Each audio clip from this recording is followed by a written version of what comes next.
100 days of B pharmacy day 1 counselling అయిపోగానే కాలేజ్కి వచ్చేసి ఒకసారి కాలేజ్కి అలా రౌండ్ వేద్దామని చెప్పి పొద్దున్న కాఫీ తాగి టిఫిన్ చేసి బయటికి వెళ్తే చిన్న బైక్ కనిపించింది మెట్యూర్ బాగుందని వీడియో తీసి అలా కాలేజ్కి వెళ్దామని పోతుండే ఎంత నడిచినా ఇంకా రోడే వస్తుంది తప్ప కాలేజ్ వస్తలేదు ఏంటి దేవుడా అయ్యో అనుకుంటున్నాగా అంత దూరం ఊరికే ఏం నడుస్తాంలే అని చెప్పేసి నేను మా ఫ్రెండ్స్ డెవలప్ అయిపోదామని థింక్ చేసుకుంటా పోయినాం పోతా ఫస్ట్ డేనే డెవలప్ డెవలప్ కాలేజ్ పక్కనే లైబ్రరీ సో ఒకసారి లైబ్రరీకి వెళ్ళి కాలేజ్కి వెళ్దామంటే లైబ్రరీ దగ్గర ఉన్న గార్డ్ అన్న ఎవరు మీరు అన్నారు.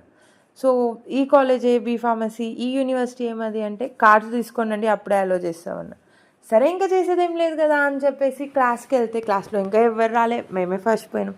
ఫస్ట్ డే కదా ఉత్సాహం. తర్వాత క్లాస్లో ప్రిన్సిపల్ సరే ఒకసారి లైబ్రరీకి వెళ్ళి లుక్ వేసి రండి అని చెప్తే సరేలే అని చెప్పి మళ్ళీ గార్డ్ భయ్య దగ్గరికి డైరెక్ట్గా పోయి మా ప్రిన్సిపలే పొమ్మన్నాడంటే సెక్యూరిటీ గార్డ్ అన్న కూడా ఏం అనలే, ఎంట్రీ చేసి పోయినాం. లైబ్రరీలో కొంచెం సేపు చదువుకున్నట్టు యాక్టింగ్ చేసి మళ్ళీ హాస్టల్ రూమ్కి వచ్చేసరికి మా పరిస్థితి నేనేం పాపం చేశాను, నాకే ఇన్ని కష్టాలు వచ్చాయి.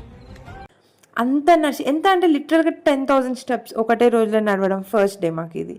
మేము కూడా మా పేరెంట్స్ లాగా మా నెక్స్ట్ జనరేషన్స్కి 4 కిలోమీటర్లు 5 కిలోమీటర్లు నడిచిపోయి చదువుకునేటోళ్ళం అని చెప్పుకునే ఛాన్స్ మాకు ఈ యూనివర్సిటీయే ఇచ్చింది.